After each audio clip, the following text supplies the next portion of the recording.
intro. It does. It just get. Welcome to Behind the Wrenches with Zach and Randy. As always, I'm your host, Zach Gronowski. And with me, as always, I'm Randy. I'm here. Randy, I said in the last episode that we're going to read one email the beginning of every episode. Okay. And okay. we got another one? That way. I got another email for us. We got one, just this one. Okay. This one email. All right. Simple one. Get us started for today. Yep. Okay. Not like last time, right? Okay, yeah. Well, we'll get them other emails another day. Yeah, whatever. I mean, that's fine. Hey, through them, yeah. Somebody's watching. At least they're watching. Yeah, that's all that matters. Like all right, and subscribe. Randy, how do you guys choose what kind of vehicle you're going to use for off-roading? There's so many different makes and models of truck and car out there. Why did you choose what you chose? And what is the reasoning behind it? Basically, what the email says. Well, I mean, you have a chassis truck, though. I know I have a chassis truck, but I also still have the very first truck I ever had. I still have. Yeah, you got your 79, 77. Yeah, it was a 78 Ford F-150. It was on 35s, had 456 gears. It was my brother's truck, because my brother's 13 years older than me. Okay. So it was his truck, and when he got it, it was a beautiful truck. It was hand pinstripe by a guy named Sam Garboni in Bay City or someplace around there, because he signed the name. It was a beautiful truck. And then my brother beat on it for years, and then I ended up buying it from him. I was always a Ford guy, so that was and I love a 70s Ford truck. I would love to put that body on my chassis someday, but that would be cool. It's good right now for what it is. But like I said, I still have my truck. That's what started me with that was that truck. It started me in four-wheeling right there, and I still have it. I mean, most of it. They still have most of it left. There's frames there, and the front clip. That is all that is left from the original truck. Yeah, I remember seeing it out in the field there, out behind your house. Yeah. You know what though? I think it's number one. I think off-roading, when it comes to off-roading, mud bogging, whatever power sport you're into that involves the outdoors like that. I mean, I'm a Chevy guy as far as I'm a K5 Blazer guy. I love K5 Blazers. Mm-hmm. A lot of people like K5 Blazers. I like them because they're heavy in the ass. Yeah. That's the thing I noticed about my pickup truck. They're kind of ass light. Yeah. And take the bed off, and it's even. What's that? Take the bed off, and they're even worse. Oh yeah, right. Yeah. Oh yeah, right. No kidding. But I mean, I think it's whatever you got. You know what I'm saying? I don't think that there's any rhyme or reason to what you off-road or what you have, because you can make a mud bogger out of anything. I mean, look at those guys that years ago. Remember that there was a guy that had a Monte Carlo on a K5 chassis. Yep. I don't think there's any one specific. Well, I mean, where that came from. That was because the Monte Carlo was sitting there, and there was a chassis sitting there. A four-wheel drive chassis. Right. That's how that became. That's how most of the four-wheel drive cars get built. I mean, a lot of times it's like, well, I got this and I got that. Let's put it together. Yeah. Because neither one of them are worth nice. The frame's worth nothing, and the car's probably not worth. Right. Yeah. No. Right. Let's combine them and have one big. Yeah. We'll just have one big stupid. Right. But I'm going to take up less space. But as far as it goes, as far as off-roading and mud trucks go, or whatever you want to call it, I mean, it's going to be one of the things where it's personal preference. It's personal preference, but it's also, what you can afford and what you can get your hands on, and what gets you the passion. That's the thing. I think that's where it starts. And it's just any, like you said, any sport, any motor sport, not even just off-roading and mud bogging and trail riding and stuff like that. Any motor sport that you do, that first vehicle is the one that's going to be, it's the started the passion for you of what you did, for what you do, what you want to do. I mean, because look how long you spent looking for your K5 Blazer just to find out it was. Yeah, we're not going there. It was, yeah, we're not talking about that Blazer. It was awesome. Okay, so it was awesome. You and I know the story, but so the story goes like this. When I was younger, just out of high school, I had a 1990 K5 Blazer, black. It was on 32s. Mm-hmm. It was actually from Oklahoma. It was traded to the dealership. The dealership didn't want it. I ended up buying it from them, on and on and so forth. Mm-hmm. And then later on, I ended up getting rid of it for a newer Silverado. And years later, okay, so that was, see, we're in 2026 already. So that was in 2006. Yeah, late 2005, early Wow. 2006. 20 About 10 years ago, I went on a mission to find that blazer that I sold, and I found it. Yeah, you And did, and it's still in the area. it's still in the area, but here's what killed me about it. And you try to not be, what do I want to say? Project your what you feel the vehicle should be onto others. That's hard to do because someone might build something you look at and go, man, that's really dumb, or man, that's really cool, or whatever. Yeah, it's how but it's whoever's vehicle it is. That's the way they built it. Yes, teach their own. So I found that K5 Blazer, got a hold of the guy, and I'll tell you what, you got to be careful of this if you're buying vehicles or you're looking at vehicles. You got to be careful of this. And what my point is to it is this: is I found that Blazer, got a hold of the guy, went and looked at it. He turned that thing into something that I would have never built. He loved it, but it wasn't even my truck anymore when I found it. They cut the top off, they made it full convertible. They put it on 24-inch rims. Yeah. I mean, this thing, they ripped all the interior out. It was a gray interior truck. And they changed all the red seats, red dash, red instrument cluster. I mean, just short of a quick disconnect steering wheel. You know what I'm saying? It was just. We just talked about red. Yeah, I know. We were just talking about that last episode. But you know what? Since I found it, it had graphics on it, the big Chevy bow ties on it, and I'm just like, this is not my Blazer anymore. No. And it's hard to come to terms with. But here's what, and this is what I'm getting at though when I tell people to be careful, is that he knew I wanted it. And I looked at it, and what he didn't realize is that it was not built how I would build it. Yeah. And what I wasn't thinking about is that he built it like he wanted to. Yeah. But here's where the problem came in. Is I said, what do you want for it? And this is where people get to be just assholes. Because he said, well, what's nostalgia worth to you? Yeah. Well, who gives a shit at this point? You know what I'm saying? No, it's not. My business side of me took over at that point. Like, how badly do I really need this? Yeah. And I asked myself, what do you want for it? He hit me at $20,000 on that Blazer. Well, yeah, he was hoping to. Yeah, he was hoping that my want to have it from when I was younger overrode my checkbook. And we debated on this truck we sat there and negotiated for probably a half hour. And I finally, I looked right at him. I said, listen, I'll give you 10 grand right now for it. I had cash. I went there with, a little under $13,000 in my pocket. Mm-hmm. And I said, no, how about 10? And then he came back and said, well, how about 18.5? And then I come up to 11. And finally, I looked right at him after probably 15, 20 minutes negotiating. I said, listen, man, all in, no bullshit. I got 12. I got from 12.8. I said, I got 12.8 in my pocket right now. Yeah. And he come down and says, okay, 14 and it's yours. Nope. And I walked. And that was the last time I ever seen that Blazer. Yeah. Well, the worst thing is that and then that guy probably sold it for like 10. I think he's still. I think he's still sitting on it. He still owns that Blazer. I think it is. Which is screw ups. I've never seen it at car shows or any of. I never seen. Well, no, it caught my eye the one time. Yeah, you said you were coming through the town where it was at. Yeah, and I was like, "Holy, that's the Blazer!" Yeah, that's the Blazer. But well, like I said, there was a whole bunch of TV shows in the mid 2000s where they were building cars. There was tons of these shows built. Exhibit. All sorts of stuff. He was just. You remember that? Yeah, Pimp My Ride. That's what it was. I couldn't remember. Pimp My Ride, but no, they didn't really build. They just pimped them out. They didn't really build cars. I don't know if they were doing. They just put stuff on them. Quick side thing on that one. I'll let you continue.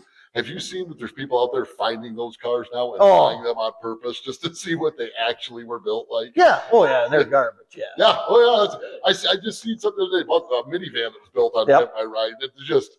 Yeah. Well, it's all for show. That was totally for show. But I mean, there was a bunch of those TV shows. Yeah. Right. In one of them, I'm not going to say the name of the show or anything like that, but they got into a loop, and every car was almost the same. Everything they built, it all had the same MO. They were like low, big wheels, low, big wheels, low, big wheels. And I was like, I don't like any of this thing. I don't like a single one of these. I says, and the guy that was calling the shots was building them how he wanted it. Yeah. And I go, I says, yes, there's guys out there that want that car. 100%. There is. There's somebody out there who wants that car. Somebody wants that Blazer just like it is. Right. But I don't. And I go, Yeah. I says, hey, why don't we come out of the box a little bit and try something a little different? You know what though? I agree with that.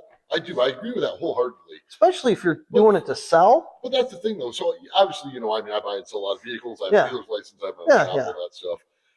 People don't like, in general, I'll say, people don't like different. You know what I'm saying? I think that's why J.C. Whitney's so popular. We talk about driving your Jeep through the J.C. Whitney catalog.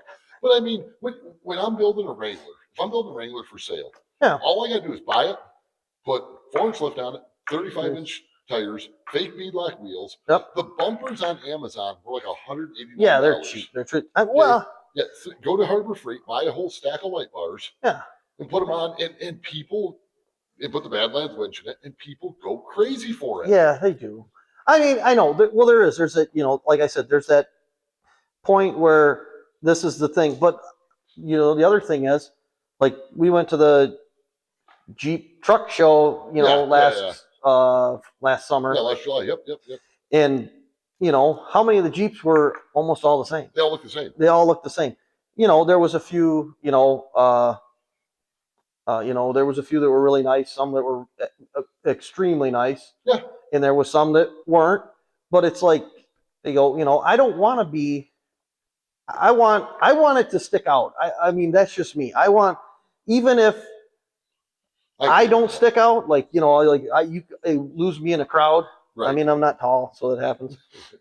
I've got a video of Zach walking around the swap meet, and I go, "Is that you?" And I sent it to him, and he's like, "Yeah, Randy, where are you at?"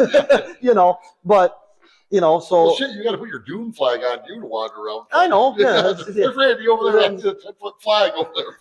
But so I let it out in my vehicles, but I want the people to go, stop and take a picture of it. I don't want them to go stop and take a picture of it and then go, oh, I'm gonna get a picture of this one too because it's identical. I'm gonna get a picture of this one too because it's just like it. Right. And I go, individuality is kind of lost in the car world. It is. It's sure. But I think there's two. Okay, I think we're talking about two separate things though here, and I've said this for a long time. Is if I build a rig to sell, yeah, it's going to get every popular bolt-on piece you can imagine because people will buy that like it's like they think it's a great but here's the thing. Even then, okay, you build one and it's like this. You're not going to build another one just like it, like it's an assembly line. It's going to be a little different. It'll be a little bit different. But like they were doing, like these shows were like, and that's I think I kind of hurt a lot of why the shows went away and stuff like that it was assembly line to the point. Yeah. It was like, and it was all that if we don't do it, we're going to lose the shop. That was my favorite one, Freiberger and, Finnegan. They're like, we don't do this, we're going to lose the shop. And they're like, what shop? I mean, that's one of my favorite things, but it was like. But like I said, from a resale standpoint, yeah. It's like Silverados. You get a Silverado, first thing you do, put a 4-inch lift on it, put some stupid Alcoa-looking wheels on it or whatever they call it. They got the holes in them and all that crap. Yeah. The producer's wandering around scaring me. No. Coming up, giving you bunny ears and stuff. Rub my shoulders or something. My left shoulder is killing me. Yeah. But anyways. You slap some stupid aluminum wheels on it. They have the big holes in them or whatever. Yeah. And then some kid will lose it in his pants and come buy it from you. Well, it goes back, you look at what your Jeep looks like and what Josh's Jeep looks like. Yeah, they're pretty identical. They're really close. They really are. And then you stick mine in the mix, and that was the whole reason why I was like, I like the look of my Jeep because I was like, it doesn't have the tube fenders. It doesn't, I was like, it's not black. I mean, your guys' Jeep. When you get to join the big boy club, get at least 35s. I don't know. Well, I started thinking about that, and I thought about it, and I was like, I'd have to re-gear again, and it works. It's working excellent right now. Horsepower overrides gears, right? I know, but I don't want to put a turbo on it. I'd say you have turbo it. Yeah. Well, I looked into supercharger. What I need to do is we need to find somebody. You see how much a supercharger? No, we're gonna get a 3D printer, and we're gonna make an intake and put a 3800 supercharger on it. So mean, I know there's a guy out there who's making intakes. If you want to send one for a 4 liter, it's a TJ 298. 98 TJ. If you want to make one, and I will gladly try it out for you. but I do like the individuality part of the offer. I mean, look at my truck. My truck's at 92 Chevy. And it ain't nothing special. I love the color of my truck. It's that turquoise. I can remember when they were everywhere. They were everywhere. They were, weren't they? And they got away from that color. Okay, all right. Time out for a second. When did we? At what year range did we hit a point to where cool colors and cars don't go hand in hand anymore? We went like monochromatic colors again. So but it's not just cars; it's restaurants. Okay, let's look at McDonald's. Yeah, every McDonald's out there is now drab, gray, dreary, and has depression. Yep. And the cars are the same way. You get like 3 colors: white, silver, black. Well, here's the thing. Like I worked for Audis. I worked on Audis for years and worked for them. When I was a kid, or even when I worked on them, even was a kid too.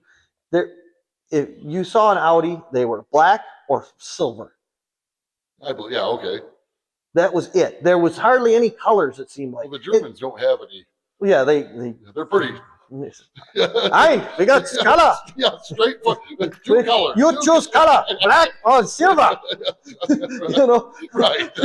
Yeah. But my car's white, and that was one of the reasons why I took it. I was like, man, as a white Audi, they're so rare, and then I see them everywhere. Now it's the worst thing. But, okay, I'm going to debunk a myth for you right now too, though. What? Did you know? This is a true story, all right? Okay. Yeah, it's a true story. The events have been changed to make it true. I wasn't there for this, but okay, so you always heard the adage, Henry Ford was always famous for saying you can have any color you want as long as it's black. Yeah. Did you know that they actually had like 3 different colors? You could get burgundy, black, burgundy. What was there? Was one other color. I can't think of it. But it's got to be a dark color. Yeah, it's a dark color, but you could get a burgundy Model T. Really? Yes, they actually did offer a few different colors of it. So just so everyone knows out there, a little tidbit. I learned an amazing. I don't know. I don't know how much truth there is. I haven't done a whole lot of background to it, but they were talking about Henry Ford. He's from Michigan, born and raised American, in what was his Chevy? Louis Chevrolet. Was it or? Yeah, was he from America or is he from? No, he was French. Okay, Louis Chevrolet was French. He was a French race car driver. Yeah, and he got in bed with not Durant. I keep on saying William Durant. It's not. Right. I know it starts with a D. But anyways, the guy that started General Motors. Yes. But General Motors. Okay, so another quick little tidbit of information. Cars. General Motors was never a car manufacturer. No. They started as General Motors Incorporated. Buick, Chevrolet, Cadillac, and Oldsmobile. Yep. And they called it General Motors because that was the umbrella that covered all these car companies. Yeah. But then it turned, obviously they have Chevy and all that other stuff. Well, I mean, that's just like the Audi. That was Auto Union is how that started. Oh, no kidding. And that was 4 manufacturers. Volkswagen owns all of them. Audi has 4 rings. Yes, that's the 4 manufacturers for the Audi rings. It was like it was Audi, like Stoke. Oh God, I can't think of. There's 2 others. Someone probably knows. So that's why there's 4 rings. Yeah, that's the 4 rings. That's where Audi came from, and it was Auto Union. Then they changed it to just Audi. Oh, I didn't know that. Same thing. I mean, I mean, it's like it's funny when you talk about car manufacturers and stuff like that, and you go. Everybody's the big 3, and it's like the big 3 in America. Right. It's not the big 3 in the world.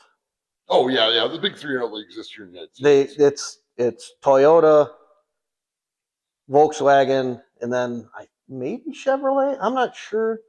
I guess we'll have to look that up. No, Toyota and Volkswagen swap back and forth, but Volkswagen's a huge company. Huge. That's why when they did the whole Dieselgate thing, they were just like, okay, we just won't sell them to you. We don't care. Right. I mean. So back to what we were getting at with color schemes on these cars. Yep. Though. So back in the 90s, like my Oh, yeah. truck. Okay, my truck's that turquoise blue, Mm-hmm. whatever color you want to Yeah, call it's just that. it's turquoise. It's It's a turquoise. pretty truck, and But it's a pretty truck, and we're oh, that's what we're talking. I forget. We got off on the yeah, left with a field talking tangent. Henry Ford and stuff, but anyways, Follow me down this hole, down yeah, this. get me all excited here. I'm choking on my own. Anyways, okay, so. But I mean, the color combo of my truck was really awesome, and in those years, you could get just some crazy Well, colors. yeah. In the late 2000s, we get that chameleon paint. Yep. Factory paint Yep. jobs. Well, in the year, what year is your truck? 92? Thank you. 92. Yeah. So in 94 or 95, Adam's stepdad, Adam Crandall, Yep. bought a brand new one of those trucks, 2-wheel drive, but it had the running boards and it was canary yellow. Factory canary yellow. That thing looked like a French's mustard tub driving. Okay, so but I bet you it wasn't orange peel to death. no, it was Smooth. It was smooth. Yeah, it was a nice. good, and I mean, I remember I was like, Adam, we turned 16. We drove that truck around a lot and stuff like that. We rode around in that truck a lot too when he got it. But I was just like, why'd you get yellow? I was like, my God, this is. Right, yeah. I thought it was hideous. Maybe the big skidoo guy. Tony's not. I don't know what he's. It's like I don't know. I was like a good deal. They talked him into it. I don't know. Okay, so I found out something interesting years ago. Did you know? And I don't have anything to prove this, but I've heard this said, and I've seen it. If you just start looking around online, different color schemes sell in different parts of the country. Yeah. Like, okay, so at the farm we have Eric. He's got a 85, or I'm sorry, his is an 82 Silverado. Yep. Regular cab, long bed, 2-wheel drive, and it's a little street truck. Yep. But that thing came from Arizona, and it's 2-tone root beer brown and like sandstone tan or something. Yeah. And it's a color scheme I'd never seen around here. Well, come to find out, it was wildly popular. Well, yeah. Well, when like to get the Super Duties, they had that Amarillo truck. Oh, the Amarillo edition or whatever it was. Yeah. And like Dodge had the Longhorn edition up here. Okay. And if you went down south, they had the Lone Star edition. But I've seen Lone Star edition trucks. They had both. They had the Lone Star. King Ranch. It was King Ranch. Yep. They had a Lone Star. Lone Star was up here, and Longhorn was down south. Is that what it was? I've seen it's weird the way they do stuff like that. Yeah. Yeah. But but what I'm getting at is that today, and I think that's what bothers me, or bothers a lot of people, I should say, when it comes to vehicles today. Look at them. You get like 3 color choices. Yeah. Primer gray. Who the hell? Okay. When it first came out, gray only got because there was a whole bunch of hot rodders out there that primered their truck that didn't know how to shoot paint, and they said that is the color right there. Well, we had the first when Audi showed up. It was a RS6 or something. I don't remember, and it showed up in that gunmetal gray like that. Yeah. And I thought it looked good because it was unusual on that car. Yeah. I mean, now it's really common. It's one of those things, everyone seems to have that color nowadays. But I mean, like if you go back and like look at a picture of, not that there's malls anymore, but you go back and look at a picture of a mall like circa 1990s, and like there's red, blue, orange, green, all these different colors. And now you look and there's like, there's a white one, there's a black one, there's a gray one, there's a blue, blue. Like my Super Duty. Yeah, that's a pretty blue. Yeah, I really, I was like coming back yesterday with that, and I was like, I got mad because it's got salt on it, and I get pissed about that. I do. I like, and it's like for me, it's funny because I get it. My dad used to tease me all the time. He says, "Man, you're never gonna wash another thing you own because I'm always playing in the mud." And I'm like, that truck. I'm like, no, it doesn't. I get the salt off it as soon as possible because it's a pretty blue. Yeah, that's why I don't drive my dually. I got a 2011 F350 Super Duty dually. Yeah.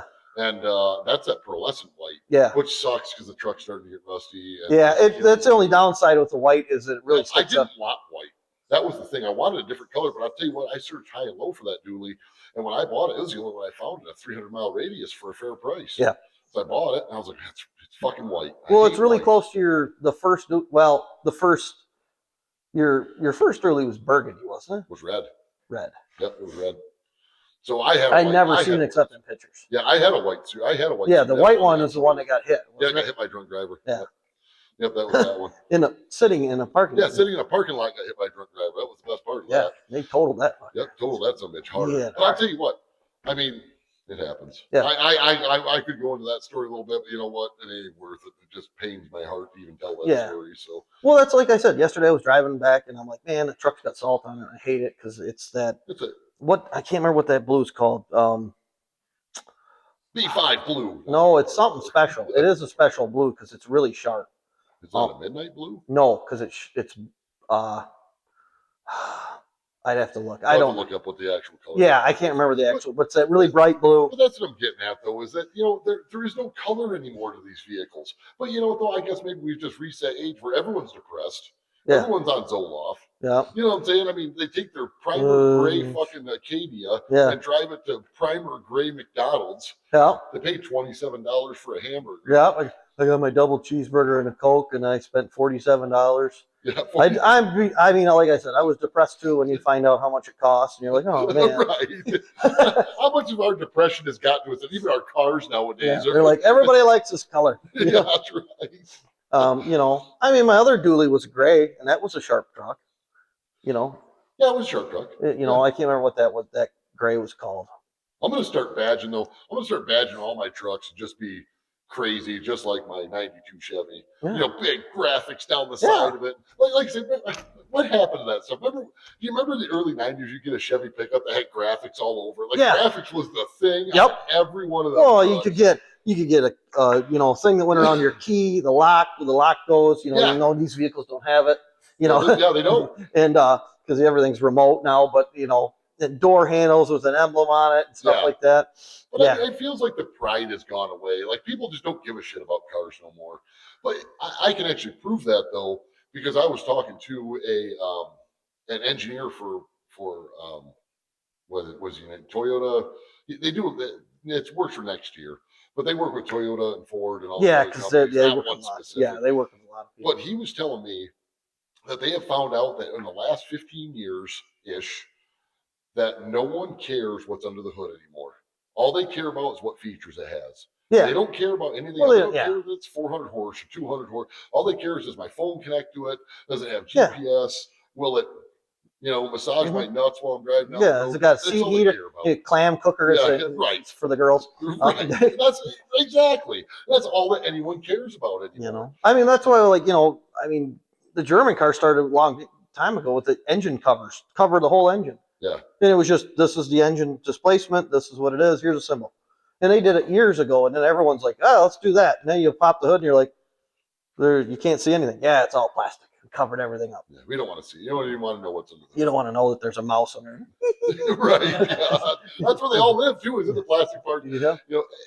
But anyways, back to what we're talking about though, in this whole grand scheme of things, it's gotten to the point where you have to be, if you want your car to stand out, or you want to be individual, you really got to take it upon yourself to do that. Yeah. You can't buy cars anymore that have their own. I mean, you can to a point. You can to a point, but it's not like, like you can't go buy something reasonable that's going to be not white, gray, black. Right. Really. You don't even see red that much anymore. No, red kind of went away. Yep, red. I've never been a big fan of red on a vehicle because they always haven't either. But it always seems to be, I had that. I did, that fire engine red Lincoln I had. Now that was a primo. That was a cool car. That was a primo piece of garbage. But that kid fell in love with that thing. But but. That was a great car. I remember that car. Yeah. The guy's like, I just rebuilt it. And I said, 77? Yeah, something like that. It was like 76, 77. Yeah. It had so many stupid luxury things that didn't work on it because it was too modern for being too old. Right. Yeah. And so the story of that car goes, I took it in a trade for helping a buddy of ours. And he's like, the guy told me I just rebuilt this thing. And I'm like, I popped the hood and I'm like, yeah, he spray painted the heads. Was it a 460 car? No, that was a 302 car because it was end of the era of big blocks. Oh, that's right. Yes, it was a horrible pig. It was red. The with nose was 8 feet Yep. long. It was bright fire engine red and had a white vinyl top on it. And I took it to him because he got it in some deal. And I was just like, he didn't have any money. I was like, well, here, I'll take the car. I'll sell it. And I put it up for sale. And I feel bad for the kid still. I do. He was like 15 years old. His dad pulled up. He got out and he's like, I want to buy it. And I was like, he's like, I got all my lunch money saved up. And he gave me, I think, $500. The kid didn't even have a license. So I get in this car and the kid's like, whatever, take him for a ride. This was like 2003. Yes.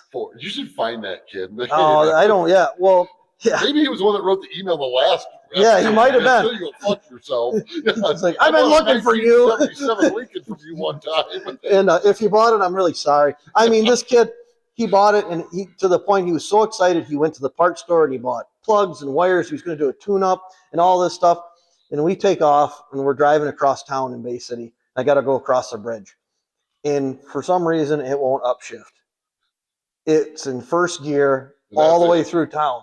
And I'm like revving on, I'm flooring it, and I'm letting off, hoping it'll just upshift. And the kid's just, man, this thing's powerful. He's just, I mean, you couldn't get his smile any bigger on his face. No good for it. It was $500. Yeah, and we turned the corner to go across the bridge, and the radiator sprung a leak. I thought we fixed that. We did, but it stuck another leak on after that. It was leaking. We walked in with a pair of pliers. Yeah, we started fixing because it was a $500 car. Well, my dad's following me because I told my dad, I says, you need to come pick me up because I'm not riding back. We drove to the kid's house for him. Yes, I drove it to his house. Okay. And we turned the corner, and I didn't know it, but the radiator was spewing coolant like this as we're turning the corner. And I get over the bridge, and he's like, just park it over here. And I park over here, and here's the keys, here's title. There you go. Have a good day. And my dad slides up in his truck, and he goes, get in. And I'm like, what's up? He says, get in the truck now. We got to get out of here. And I'm like, what's going on? He said, you turn the corner. He said, I could see the radiator shooting coolant. He said, we got to get out of here, but this thing blows up, and we're stuck with it. I need it out of my yard. Is all he was worried about. That's great. Yep. Yeah. And then it sat by the house because it was right over by Chucky's Market. Oh, no kidding. Yep. Okay. It was right. It sat there, and I don't think it ever moved. And then one day it was just gone. Like they were like, get rid of this thing. Just get rid of it. Oh, God. But okay, so like I said, we got a lot of stories about obviously buying and selling cars, things we've owned. Oh my God! I mean, we have owned. What was the statistic I read recently? I'm sure you've seen this. Oh yeah. The average person owns 10, 7, 8 or 10 cars. Is it 8 or 10 cars in their lifetime? Yeah. Shit, I own that a year. I own that. Yeah. Well, that's the thing. I'm like, I have that plate. We said that. Listen, okay, hold on. We're going to talk to everyone. If you own, or one of the people that's going to only own 7 to 10 cars in your lifetime, okay, you're probably not watching numbers, us. all right? Because you need to bump those numbers up. Bump those numbers way up.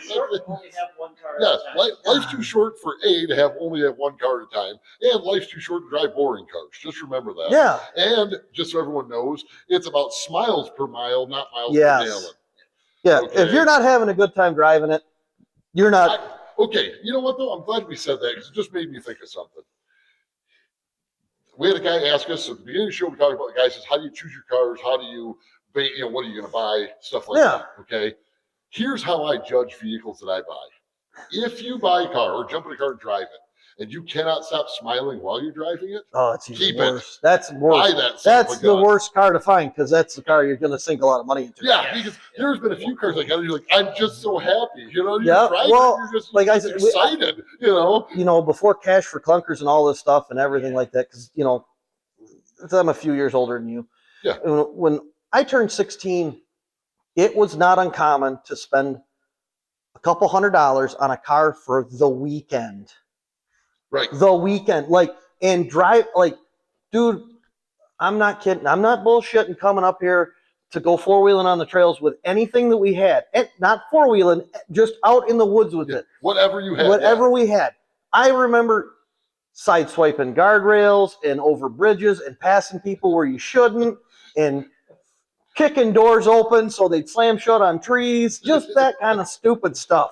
I mean, that's the fun part. That's the great part. It really sucks you can't do that because things are kind of more expensive. You can't. I mean, you can still get a $500 car, and it's you could do that. Yeah, they don't run for $500 anymore. That's So the problem. for I mean, we could buy a car for a couple $100. This was way before cash for clunkers. This was early. This was the late '90s. sure. Late Yeah, oh yeah, I 90s. know. You know, I and like time frame. so. I mean, I don't know how many cars just destroyed over a weekend. Well, you know what though? Okay, so I've been in business for going on 9 or 10 years, whatever it's been already.